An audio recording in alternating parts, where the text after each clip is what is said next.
อันนี้ความคืบหน้าในการก่อเฮือนยังบ่สำเร็จ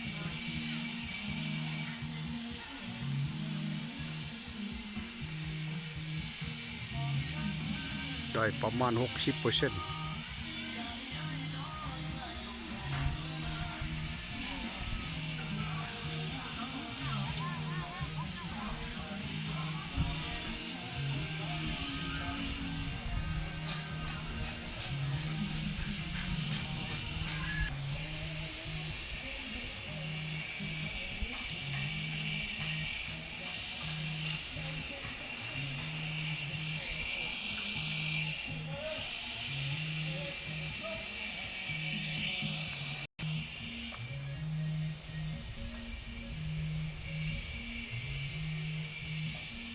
แต่ว่าคางนี่แต่ละคาง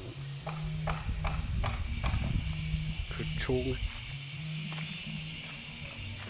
ตอนนี้คงเศร้าเลย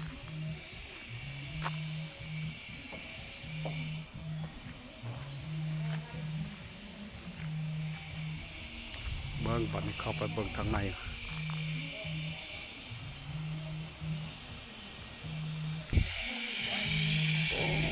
ควันแท้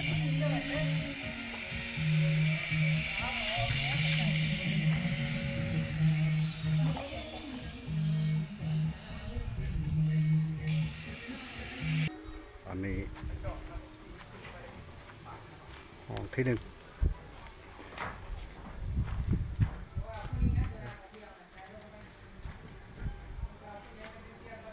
ห้องนำอยู่นี่เอาขึ้นไม่เฮ้ยบ่ได้ก่อนนะครับ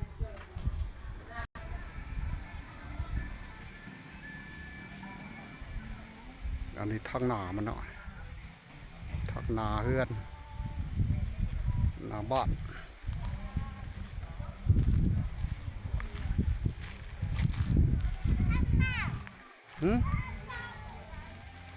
โอ้ทุก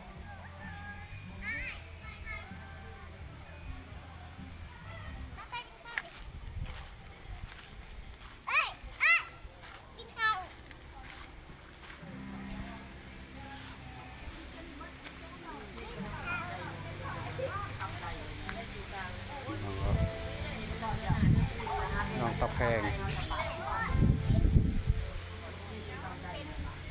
น้องเต้ย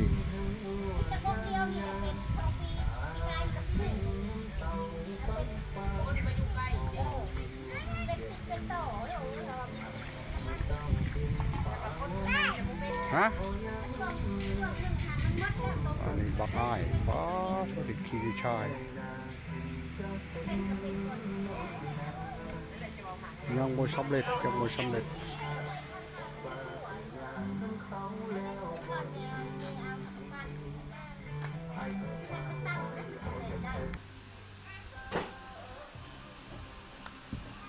อะไรอยู่ทางในเนาะ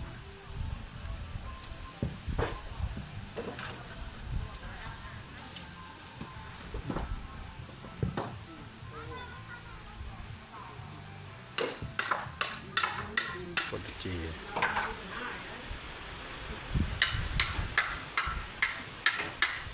ผู้คนกับมีแต่คนเนาะยามหนาวบ่เมื่อยไปได้ดอก